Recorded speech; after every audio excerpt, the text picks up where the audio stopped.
మీ GIET ఇప్పుడు GGUగా మారింది. 2000కు పైగా ప్లేస్మెంట్స్, IPM, KPMG వంటి సంస్థలతో ఇంటిగ్రేటెడ్ కోర్సులు. UPSC కోచింగ్, అడ్మిషన్లు ఓపెన్. నల్గొండలో ప్రిన్సిపల్ రూపారెడ్డిని ముగ్గురు స్టూడెంట్స్ కలిసి అత్యంత పాశవికంగా హత్య చేశారు. ఇందులో అనేక రకాలైనటువంటి ప్రశ్నలు మనకి లేవనెత్తుతున్నాయి. ఒక అబ్బాయి స్కూల్కి, అందులోనూ తన హాస్టలర్ అంట, హాస్టల్లో ఉండేటువంటి అబ్బాయి సెల్ ఫోన్ తీసుకొచ్చి అక్కడ చెడిపోతున్నాడన్న ఉద్దేశంతో పేరెంట్స్ని పిలిచామా, తీసుకెళ్లిపోయి ఇంటి దగ్గర డే స్కాలర్గా పంపించండి, అట్లయితే మీ పర్యవేక్షణ ఉంటుంది కాబట్టి ఏ ప్రాబ్లం ఉండదు, తీసుకెళ్ళండి అని చెప్పేసి చెప్పడం. గత కొంతకాలంగా అబ్బాయి డే స్కాలర్గా రావటం, ఆల్ ఆఫ్ సడన్ మొన్న ఇంకో ఇద్దరితో కలిసి రూపారెడ్డి గారిని చంపేశాడు. చంపేసి ఆమె బ్యాగులోంచి నగదు కూడా తీసుకొని వెళ్ళి వాటిని ఇష్టానికి గాంజాకు అలవాటు పడ్డారంట ఆ పిల్లలు. ఆ గాంజా కొట్టేసి కొంత డబ్బు కూడా ఇంకా పోలీసులు పట్టుకున్నారు. ఎంత కిరాతకంగా 27 చోట్ల ఇష్టానికి పొడి చేశారామని. అసలు చాలా రోజులు ఆ కేసులో ఏం జరిగిందో కూడా అర్థం కాని పరిస్థితి ఉంది. ఎట్టకేలకు బాబు అని ఆమె ఫోన్లో అలా చిన్నమ్మతోటి ఎవరితోటో పిన్నితోటో మాట్లాడుతూ బాబు అని పిలిచిన ఒక్క పిలుపుతోటి పోలీసులు క్లూ తీసుకొని ఆ చిన్న క్లూ తోటి ఎవరనేది పట్టుకోగలిగారు. చాలా వరకు డబ్బు ఖర్చు పెట్టేసి మిగతాది ఇంకా క్యాష్ ఉందంట, ఇంకెక్కడికో పోతుంటే వాళ్ళని పట్టుకున్నారు. అది కూడా చాలా రోజుల నుంచి స్కూల్కి రావట్లేదు, దగ్గర 10-13 రోజులు, ఆమె చనిపోయిన ముందు రోజు నుంచే 2 రోజుల నుంచో రావట్లేదని చెప్పి పోలీసులు ఎంక్వైరీ చేసి మొత్తానికి ఎట్టకేలకు పట్టుకున్నారు. ఇందులో ఆలోచించాల్సిన అనేక అంశాలు ఉన్నాయి. పిల్లలు 10th క్లాస్ చదివే పిల్లలంటే 15 ఏళ్ళు ఉంటాయి, అంతకంటే ఉండదు. 15 ఏళ్ల వయసులో పిల్లలకి అంత క్రూయల్ మైండ్ ఏంటి అసలు, ఎందుకు వచ్చింది అంటే ఏం చూసి నేర్చుకుంటున్నారు? చుట్టూ ఉన్నటువంటి చేతిలో ఉన్న ఇంటర్నెట్టా, ఫోన్లా, లేకపోతే ఇంకా వేరే ఏమన్నా చూస్తున్నారా? ఎంత వయోలెన్స్ ఎందుకు వచ్చింది అసలు పిల్లలకి? అంత కసిగా చంపాల్సిన అవసరం ఏంటి అసలు? ఏం జరుగుతుంది? ఏం నేర్చుకుంటున్నారు? ఎడ్యుకేషన్ సిస్టమ్ ఎలా ఉంది మంది? ఈ ఎడ్యుకేషన్ సిస్టంలో నేర్చుకునే ఇలాంటివేనా? ఇంట్లో తల్లిదండ్రులు ఏం చూస్తున్నారు? వీళ్ళు ఎక్కడికి వెళ్తున్నారు? ఎవరితో ఫ్రెండ్షిప్ చేస్తున్నారు? ఏం వాడుతున్నారు? ఏం తాగుతున్నారు? ఏం తింటున్నారు? అందులో వాడకూడని మత్తు పదార్థాలు, మత్తు పానీయాలు, లేదా ఇంకా ఇతరత్రా ఏమన్నా ఉన్నాయా? ఎలాంటి వాళ్ళతో ఫ్రెండ్షిప్ చేస్తున్నారు? ఇవన్నీ కూడా చూసుకోవాలి కదా. మనకేమో టైం ఉండదు, మన బిజీలో మనం ఉంటాము, ఆఫీసులకు పోతాము, లేదా సంపాదన ఎవరి గోల వాళ్ళది. స్కూల్లో టీచర్స్ కొంతవరకే చూడగలుగుతారు, అంతకుమించి వాళ్ళు చూసేటువంటి పరిస్థితి, చూడాల్సినటువంటి పరిస్థితి, సిచ్యువేషన్ ఉండకపోవచ్చు అక్కడ స్కూల్లో కూడా. ఎందుకంటే మనకి ఇంట్లో ఒకళ్ళో ఇద్దరు పిల్లలు, లేదా ముగ్గురు పిల్లలు, లేదా నలుగురు పిల్లలు, బట్ స్కూల్లో వాళ్ళకి 40 మంది పిల్లలు కదా. అసలు అంత వైలెంట్గా ఎలా మారుతున్నారు పిల్లలు? ఎంత దారుణంగా బిహేవ్ చేస్తున్నారు పిల్లలు? అసలు గాంజాకు అలవాటు పడ్డాడు అంత చిన్న వయసులో. అందుకు డబ్బుల కోసం హత్య చేయటం ఏంటి? పైగా స్కూల్ ప్రిన్సిపల్ అని కనీస గౌరవం కానీ, మర్యాద కానీ, భయం కానీ ఏది లేదు. ఇది చేసిన తర్వాత పోలీసులకు దొరికితే పరిస్థితి ఏంటి? ఒక్కసారైనా ఆలోచించుకున్నారా ముగ్గురులో ఏ ఒక్కరైనా? ఆ మాత్రం తెలివి లేదా? 15-16 ఏళ్ళ పిల్లలంటే తెలివి ఉంటుంది కదా ఆ మాత్రమైనా. మన ఎడ్యుకేషన్ సిస్టంలో కూడా, అందుకే నేను పదే ఇంత గతంలో కూడా నేను చెప్పాను, చాలా మంది చెప్తున్న విషయం ఏది, మీ అందరికి కూడా తెలిసిన విషయం, మీరందరూ కూడా ఒప్పుకోవాల్సినటువంటి విషయం. ముఖ్యంగా చిన్నప్పటి నుంచి, అంటే 7th 8th క్లాస్ నుంచే కన్ఫామ్గా లీగల్ ఎడ్యుకేషన్ అనేది ఉండాలి. ఏ తప్పు చేస్తే ఏ శిక్షలు ఉంటాయి, జైలుకి వెళ్ళిన తర్వాత ఎలాంటి బాధలు పడాల్సి ఉంటుంది, ఇవన్నీ కూడా ఎడ్యుకేషన్లో ఒక భాగం కావాల్సిన అవసరం ఉందేమో అనిపిస్తుంది ఇలాంటి ఘటనలు చూసినప్పుడు. అప్పుడు మాత్రమే పిల్లలకి ఏం చేస్తే ఏమవుతుంది, ఏది చేయొచ్చు, ఏది చేయకూడదు, ఏది చేస్తే ఏ తప్పు ఎక్కడికి దారి తీస్తుంది, దాని పర్యవసానాలు ఏంటి, కుటుంబ సభ్యులు ఎంత బాధపడతారు, అమ్మా నాన్న ఎంత ఏడుస్తారు, వాళ్ళ భవిష్యత్తు ఏమైపోతుంది, బంగారం లాంటి భవిష్యత్తు ఎంత సర్వనాశనం అయిపోతుంది, ఇవన్నీ కూడా తెలుస్తాయి. ఆ ఎడ్యుకేషన్ సిస్టంలో లీగల్ ఎడ్యుకేషన్ అనేది స్పెషల్గా ఖచ్చితంగా పెట్టాల్సినటువంటి సబ్జెక్టుగా ఉండాల్సిన పరిస్థితి ఉందేమో ఈరోజు అనిపిస్తోంది. ఎందుకంటే గాంజాకు అలవాటు పడ్డము, దానికోసం దొంగతనం చేయటము, ఆ దొంగతనం చేయటం కోసం మళ్ళీ హత్య చేయటం, ఒకదాని తర్వాత ఒకటి, ఒక తప్పు చేస్తే ఆ తప్పుకి ఎన్ని తప్పులు చేయాల్సి వస్తుంది, ఇవన్నీ ఎలా అర్థమవుతాయి? అయితే స్కూల్లో చెప్పాలి, లేదా ఇంట్లో చెప్పాలి, లేదు అంటే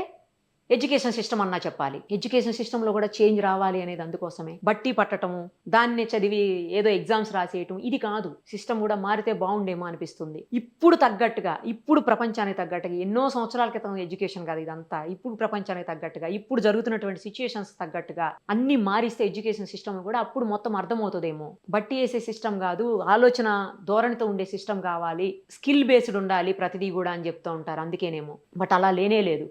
ఎక్కడికి దారి తీస్తుంది ఇదంతా? ఎటుపోతుంది సమాజం? చిన్న పిల్లలు ఈ వయసులో ఇంత వైలెంట్గా ఎందుకు బిహేవ్ చేస్తున్నారు? ఇంత కసి ఎందుకు మీకు? ఆవిడ చంపేటప్పుడు మీ అమ్మనో, మీ అక్కనో, లేకపోతే మీ అమ్మమ్మనో, నాన్నమ్మనో ఎవరు గుర్తు రాలేదా? ఒక్క నిమిషం కూడా ఆలోచించకుండా అట్లా ఎందుకు చేస్తున్నారు?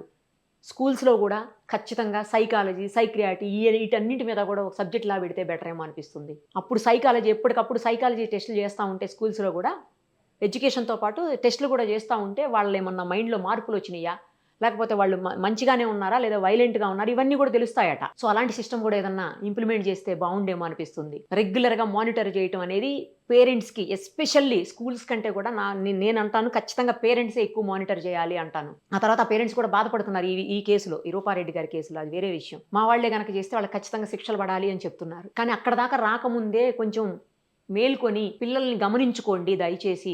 ఆడపిల్లల్ని అయితే ఓ రకంగా గమనించుకోవాలి, మగపిల్లల్ని అయితే ఇంకో రకంగా గమనించుకోవాల్సిన పరిస్థితి ఉంది. ఏదైనా మనం ఎప్పటికప్పుడు మానిటర్ చేసుకొని అసలు స్కూల్లో ఏం జరిగింది, ఎలా ఉన్నారు, ఆ రోజు ఏం చదివారు, వెళ్ళారా లేదా స్కూల్కి, ఇవన్నీ ఈవినింగ్ రాగానే స్కూల్లో పిల్లలతోటి ఏం జరిగిందనేది పేరెంట్స్ కనుక డిస్కస్ చేయగలిగితే, ఆ ఇద్దరి మధ్యన ర్యాపో ఉంటే, పేరెంట్స్కి పిల్లలకి మధ్యన ర్యాపో ఉంటే ఇంత ప్రాబ్లం రాదేమో. పిల్లలు ప్రతి విషయాన్ని, స్కూల్లో జరిగిన ఏ విషయమైనా సరే పేరెంట్స్తో షేర్ చేసుకోగలిగేటువంటి ఆ వాతావరణం, ఆ క్లైమేట్, ఆ అట్మాస్ఫియర్ ఇంట్లో ఉంటే, ఆ ఇద్దరి మధ్యన ఆ ఇంటిమసీ ఉంటే, పేరెంట్స్కి పిల్లలకి మధ్యన ఆ టైము, ఇంటిమసీ అన్నీ ఉంటే ఖచ్చితంగా ఇలాంటివి జరుగుతాయి అని నేనైతే అనుకోవట్లేదు. ఇలాంటివి ఆగుతాయి. పిల్లలు ఎప్పుడైతే పేరెంట్స్తో అన్నీ షేర్ చేయగలుగుతారో, భయపడకుండా షేర్ చేస్తే దానికి ఒక సొల్యూషన్ దొరుకుతుంది. అమ్మ దగ్గర లేదా నాన్న దగ్గర నాకు ఈ ప్రాబ్లం వచ్చింది స్కూల్లో, లేదంటే నాకు ఈ ప్రాబ్లమ్ని ఫేస్ చేశాను స్కూల్లో, లేదంటే నాకు ఈ ఇష్యూ వచ్చింది స్కూల్లో, టీచర్స్తో వచ్చింది, లేదంటే ఫ్రెండ్స్తో వచ్చింది, లేదంటే ప్రిన్సిపల్తో వచ్చింది అని పేరెంట్స్తో షేర్ చేస్తే వాళ్ళు ఒక సొల్యూషన్ ఇవ్వగలిగితే దానికి, వాళ్ళని తిట్టకుండా నువ్వెందుకు చేసేవాళ్ళగా, లేకపోతే నువ్వెందుకు ఇలా అన్నావు, నువ్వు అది కరెక్ట్ కాదు, ఇది రైట్ కాదు, రాంగ్, ఇట్లా మాట్లాడకుండా వాళ్ళతో అన్నీ షేర్ చేసుకున్నాక దానికి ఒక సొల్యూషన్ కనుక పేరెంట్స్ చెప్పగలిగితే బహుశా ఇలాంటివి జరగకుండా ఉంటాయేమో. ఇవన్నీ చేంజెస్ వచ్చినప్పుడే ఇలాంటి దారుణమైనటువంటి ఘటనలు మళ్ళీ మనం చూడకుండా ఉంటాం. ఇక ఇదే విషయం మీద మనతో మాట్లాడేందుకు ప్రముఖ సైకాలజిస్ట్ వీరేంద్ర గారు లైవ్ కాల్ అందుబాటులో ఉన్నారు. ఒకసారి ఆయనతో మాట్లాడదాం. సార్ నమస్తే అండి. నమస్తే సార్. మనం చూసాము, ఒకటేంటంటే వైజాగ్ లో స్కూల్లో చిన్న బాబు విషయంలో టీచర్ చేసినటువంటి దుర్మార్గము, ఆ బాబు చనిపోవటం అంతా చూసాం. ఇది ఒక ఎత్తు అయితే, ఇంకోవైపు నల్గొండ జిల్లాలో స్కూల్ ప్రిన్సిపల్ రూపారెడ్డి గారిని అదే స్కూల్కి సంబంధించినటువంటి స్టూడెంట్స్ 10th క్లాస్ చదువుతున్నటువంటి పిల్లలు ముగ్గురు కలిసి చంపేసినటువంటి సిచ్యుయేషన్. వాళ్ళు సెల్ ఫోన్ ఏదో తీసుకొచ్చారని చెప్పేసి హాస్టల్లో మిగతా పిల్లలు ఇబ్బంది పడతారు, అంటే చూడకూడదు కదా, ఏది పడితే అది చూస్తే ఇబ్బంది అవుతుందన్న ఉద్దేశంతో ఆవిడ పేరెంట్స్ని పిలిచి హాస్టలర్గా ఉన్నటువంటి పిల్లోడిని డే స్కాలర్గా మార్చారు. వాళ్ళు గాంజాకి అలవాటు పడ్డారని తర్వాత తెలుస్తుంది. పోలీసులు చాలా ఒక 4-5 రోజుల తర్వాత ఆల్మోస్ట్ పట్టుకునేటువంటి పరిస్థితి. అసలు ఎవరు చంపారో, ఎందుకు చంపారో కూడా తెలియలేదు ఆవిడ్ని. తర్వాత తీరా చూస్తే డబ్బుల కోసం ఆవిడ దగ్గర బ్యాగ్లో, టీచర్ ప్రిన్సిపల్ కాబట్టి ఎక్కువ డబ్బులు ఉంటుందని ఆ క్యాష్ కోసం చంపటము, ఆ క్యాష్లో చాలా పాటుని గాంజా కోసం వాడేసి ఇంకా కొంత క్యాష్ ఉంటే వాళ్ళు ఎక్కడికో పోతుంటే పిల్లల్ని పోలీసులు పట్టుకున్నారు. సార్ ఎంత దారుణం అంటే, పిల్లలు గాంజాకి ఆ వయసులో 10th క్లాస్ పిల్లలు గాంజాకి అలవాటు పడ్డం ఏంటి,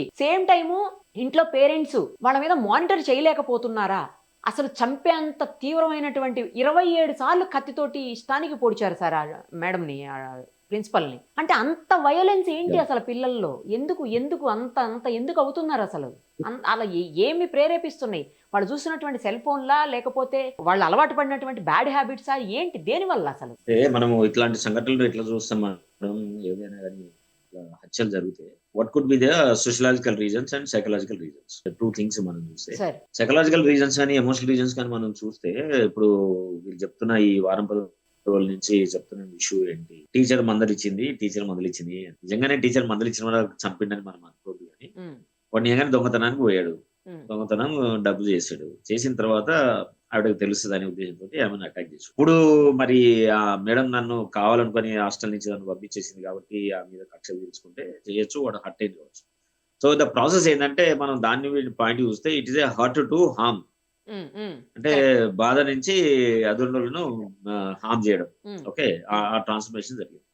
ఎందుకు ఇట్లా జరుగుతుంది అని అంటే, మనుషులకి ఏదైనా ఒక సంఘటన, విపరీతమైన బాధ, కోపం, ఆవేశం రగిలించే సంఘటన వస్తే అందరికీ అలాంటి ఇంపల్సివ్ బిహేవియర్ ని రెగ్యులేట్ చేసుకునే శక్తులు అందరికి ఉండవు, రైట్? అండ్ ఆల్సో ఇంపల్స్ ఒకటో, రెండోది దాని వెనకాల విపరీతమైన అగ్రెషన్ వచ్చింది అనుకోండి. అగ్రెషన్ వచ్చినప్పుడు ఏంటి, టూ మచ్ ఆఫ్ అరోజల్ జనరేట్ అవుతుంది. అయినప్పుడు you cannot control your self. మన రోడ్ మీద బస్సు మన పొద్దున్నే పోతుంటే బైక్ తగిలిందనో, కారు బైక్ తగిలిందనో, పోతుంటే చేతి తగిలిందనో, రోడ్డు మీద కొట్లాడుకుంటారు, గొడవలు అవుతుంటాయి. అందులో పెద్దవాళ్ళు ఉంటారు, మిడిల్ ఏజ్ వాళ్ళు ఉంటారు, పిల్లలు ఉంటారు, అందరు ఉంటారు. సి ఎవ్రీబడి నోస్, కావాలనుకుని వచ్చి ఎవడు కొట్టడు. Okay, everybody is in hurry to go to the office. Okay, late అవుతుంది. ఓకే, ఇంకా వాటి పర్సనల్ ప్రాబ్లమ్స్ ఎవరు ఉండొచ్చు. అయినా సరే దట్ ఫెలో కెన్ ఆ బండి ఆపేసి వచ్చి చేతులు మడిచి చలవు అని కొట్టుకోవడానికి రెడీ అవుతుంది. ఎందుకు అట్లా అవుతానంటే, because they don't have that control or regulation of their emotions. దానికోసం అట్లయితుంది. ఇంకోటి ఏంటంటే ఇలాంటి వాళ్ళకి ఎంపతి కూడా ఉండదు. ఎంపతి అంటే సహానుభూతి అంటాం. వ్యక్తుల పట్ల వాళ్ళు చేసింది ఏమే ఈ టీచరు యొక్క డ్యూటీ, ప్రిన్సిపల్ యొక్క డ్యూటీ వ్యక్తులను రెగ్యులేట్ చేయడం, వాళ్ళకి చదువు చెప్పడం, వాళ్ళని ఒక బెటర్ పర్సన్ గా తయారు చేసే క్రమం లోపల they frame some rules and regulations. Okay, అది ఈయనొక్కరికే కాదు, అందరికీ అదే సమానంగా ఉంటది. సో అట్లా వ్యక్తుల పట్ల ఇట్లా మనం హింసిస్తున్నాము అనే దాని పట్ల కూడా వాళ్ళకు మినిమం ఎంపతి కూడా ఉండదు. సో అట్లాంటి ఎంపతి లేని వాళ్ళు మాత్రమే ఇట్లాంటి పనులు చేస్తారు. ఎవరో ఇప్పుడు ఫిట్ ఆఫ్ ఎమోషనల్ చేయడం వేరు, ఏదో బాయి పోట్లాడుకుంటున్నాం, నాకు వచ్చి నీకు వచ్చింది కొట్టేసినాం అయిపోయింది, దట్ ఈస్ డిఫరెంట్. కానీ ఇది అట్లా కాదు కదా. నువ్వు 20 సార్లు పొడుస్తున్నావు, అయిపోయిన తర్వాత ఏం చేసినావు, నువ్వు డబ్బులు తీసుకొని పోయి నువ్వు జల్సా చేసినావు అంటే ఏంటి, చేసిన పని పట్ల you don't have any remorse, దాని పట్ల నీకు ఆలోచన గానీ, నేను తప్పు చేసిన అనే భావన గానీ, గిల్ట్ గానీ, షేమ్ గానీ ఏం లేదు. సో కానీ వాడు నిజంగానే వాడికి ఆ మైండ్ లో కనుక ట్రిగ్గర్ అయిపోయి టీచర్ నన్ను ఇట్లా చేసింది కదా అని చెప్తే, maybe that shame he might felt that is a kind of humiliation. So ఆ హ్యూమిలియేషన్ ని వాడు గుర్తుపెట్టుకొని ఐ థింక్ ఈ టైం లోపల అటాక్ చేయడం ఒక కారణం. రెండోది ఏంటంటే కొంతమంది పిల్లలకు పెరుగుతున్న క్రమం లోపల ఫ్రాయిడ్ ప్రకారం ఏం చెప్తారంటే 3 స్టేట్స్ ఉంటాయండి ప్రతి మనిషికి. ఇద్, ఈగో, సూపర్ ఈగో. ఈ మూడింటితో ఒక పర్సనాలిటీ ఫామ్ అవుతుంది. సూపర్ ఈగో ఏం చేస్తుంది అంటే మనిషికి సంబంధించి ఏది మంచి ఏది చెడు, ఏ రకంగా ఉండాలి అనే ఒక విచక్షణ నేర్పిస్తుంది. ఇద్ అనేది ఏంటంటే నాకు ఏది అనిపిస్తే అదే చేయాలనిపిస్తుంది. సో ఇప్పుడు పిల్లవాడు చేసిన పనిని బట్టి మనకి ఏమర్థం అవుతుందంటే వాడికి ఇంకా సూపర్ ఈగో డెవలప్ కాలేదు, ఈ స్టాప్ డైట్ ఇద్దో. అందుకే నాకు ఏది ఇష్టమైతే అదే పని జరగాల, నాకు వ్యతిరేకంగా ఏది జరిగినా సరే నేను వైలెంట్ ఇట్లే రియాక్ట్ అవుతా అనే లక్షణం ఒకటి ఉండడానికి అవకాశం ఉంది. రెండోది ఏంటంటే పీర్ ఇన్ఫ్లుయెన్స్. ఇప్పుడు వాడు ఒక్కడొచ్చి చేయలేదు, 2-3 వచ్చి కలిసి చేసారు అంటే ఏమన్నట్టు, నేను ఏదైనా తప్పు చేస్తే అది నా ఒక్కని వల్ల కాదు, ఇది మిగతా 2 వల్ల కూడా మనం కలిసి చేసినాం కాబట్టి నాకు అంతగా దాని మీద గిల్ట్ కానీ భయం కానీ ఉండాల్సిన అవసరం లేదు అని దాని పట్ల కూడా కొంతమంది అట్లా రెగ్యులర్ అవుతారు. ప్లస్ వాళ్ళ ఆలోచన విధానంలోనే విపరీతమైన డిస్టార్షన్స్ ఉన్నాయని మనకు అర్థం అవుతుంది. లేకుంటే వై ఎనిబడి వాడికి డబ్బులు వచ్చి తీసుకొని వెళ్ళిపోవాలి, ఏదండి వాడు చంపేంత నేరం అయితే జరగలేదు కదా, ఎందుకు చేసి ఉంటాడు, ఎందుకంటే మన ఆలోచన విధానంలోనే రాంగ్ కాగ్నిటివ్ డిస్టార్షన్ అంటాం. సో అలాంటి కాగ్నిటివ్ డిస్టార్షన్ ఉన్న వాళ్ళు ఎవరైనా సరే కాన్సిక్వెన్స్ ను ఆలోచించకుండా వాళ్ళకున్న ఇన్స్టాంట్ గ్రాటిఫికేషన్ కి ఏది మంచి అనిపిస్తే అదే చేస్తారు. అట్లాంటి పనుల్లోనే ఈ పిల్లోడు చేసి ఉండొచ్చు. మూడో కారణం ఏముండొచ్చు అంటే ఈ పిల్లవాడికి ఎప్పటి నుంచో మానసిక రుగ్మత ఉండుంటుంది. నాలుగోది అంటే ఇట్లాంటి కిల్లర్ ఇన్స్టింక్ట్ ఉన్న వాళ్ళు, కిల్లింగ్ చేసే వాళ్ళు అందరూ కూడా ఏం చేస్తారంటే వాళ్ళకి కాన్సిక్వెన్స్ మీద ఎక్కువ అవగాహన ఉండదు, కెనాట్ థింక్ టూ మచ్ ఉండదు. వాళ్ళు మేజర్ గా they focus only on the present. So అట్లాంటి రీజన్స్ తో కూడా వాళ్ళు చెప్పుకుండొచ్చు. సో బట్ ఏదైనా కానీ situation is very very painful. చాలా మందికి క్వశ్చన్లు వచ్చాయి, చాలా మందికి ఛాలెంజెస్ వచ్చినాయి. చాలా మంది స్కూల్ వాళ్ళు, యాజమాన్యాలు కూడా అక్కడ ఇక్కడ నిరసన చేశారు. అందుకోసమని ఈ స్కూల్ యాజమాన్యాలకి, ప్రైవేట్ స్కూల్ యాజమాన్యాలందరికీ చెప్పదలుచుకుని ఏంటంటే పిల్లని హ్యూమిలియేట్ చేసే పనులు చేయకూడదు అనేది ఒకటైతే, పాఠాలు చెప్పడం అనేది ఒక స్కిల్ అని, ఒక ఎంపతి తోటి పాఠం చెప్పాలి. అట్లాంటి బెటర్ మెథడ్ లో పాఠాలు చెప్పగలిగే పద్ధతులను అన్వేషించి స్కూల్లో ఉన్న టీచర్లందరికీ కూడా యాజమాన్యాలు ట్రైన్ చేయడం, అది గవర్నమెంటా, ప్రైవేటా, కార్పొరేటా సమస్య కాదు, ఎనీ టీచర్. ఎందుకంటే you are influencing the life of a child. మంచి జీవితాన్ని నువ్వు ప్రభావితం చేస్తున్నప్పుడు నువ్వు ఎంత ఎఫెక్టివ్ ఉండాలి. సో అలాంటి ఆలోచన విధానాన్ని మనం ప్రభుత్వం మీద ఒత్తిడి తీసుకొచ్చి టీచర్లందరికీ బెటర్మెంట్ చేయడానికి ఒకటి. సో ఇట్లాంటి సంఘటనలు జరిగినప్పుడే మనము ఉలిక్కిపడి దీని గురించి మాట్లాడుతున్న నెక్స్ట్ డే మర్చిపోకుండా మనం ఏం చేస్తే బాగుంటుంది. అందుకే మేము ప్రపోజ్ చేస్తున్నామంటే ప్రతి పిల్లలకి స్కూల్లో చేరిన తర్వాత ఒక సైకలాజికల్ అసెస్మెంట్ చేయించాలి. మొత్తం స్కూల్లో 100 సైకలాజికల్ అసెస్మెంట్ చేయాలి. చేసి రిపోర్ట్ పెట్టుకోవాలా, పెట్టుకొని పిల్లలకి ఏమైనా సమస్య ఉందనుకో పేరెంట్స్ పిలవాలా, you should send to a professional, then they get treated. Then ఇట్లాంటి సంఘటన రిపీట్ కాకుండా ఉంటుంది. సో ఎమోషనల్ గా అంత వైలెంట్ గా రియాక్ట్ అయ్యే సిచ్యువేషన్స్ ఎప్పుడు ఎందుకుంటాయి అంటే because they are not emotionally developed inside. So emotional develop కాలేదనే సంగతి కూడా రిపోర్ట్ లో వస్తుంది.